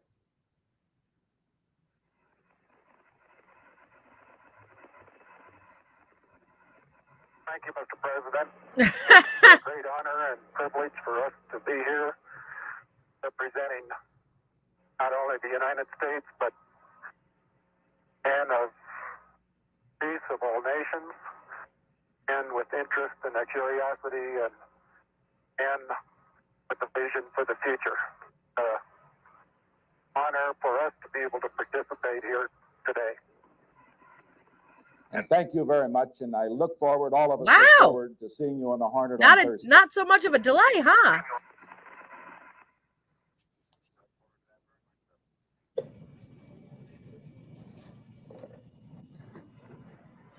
Splashdown should be on Thursday, 1,250 miles southwest of the Pacific. That's in Honolulu. Tell me how that's possible. Like, for real. Tell me how that's possible. It's absolutely ridiculous. It's absolutely ridiculous. We're gonna have to do a whole nother, like, part 2 for the moon stuff. Because there's just so much to get into, and I can't even possibly get into it because I didn't even get to discuss all the aliens or the UFOs or any of that stuff or the structures on the moon. So I will save that for part 2 because I don't want to go too far. I'm already going over Bendy and Allie doing the calls. And I want to be there at least for the second half of it. And so I'm going to stop it there, but I'll be live tomorrow for our members only Monday. And I'll schedule a part 2 before next Sunday, though, because I don't want to wait that long to do it. So I'm going to drop Jen Lou's link so we could go over there. But thank you, everyone, so much for being here with me. I'm really excited to do part 2, and I'll get all of the footage up and ready to go. But I absolutely love discussing it, and I like finding other people who you don't even have to believe it, just be open to what's out there, because I don't know what the truth is. I know what I believe, but I'm not trying to push anything onto you guys. It's just, it makes you ask and wonder, like, what's up? Because if you also look at what the Apollo 11 and the lunar module was made out of, it didn't even have enough radio frequency to get to the moon and here, like, it's so frustrating. But I will see you guys tomorrow for Members Only Monday. I just dropped Jen Lou's link so we could go Jade Raid over there. I hope we all have an amazing night, and I will see you tomorrow if you aren't going to Jen Lou's.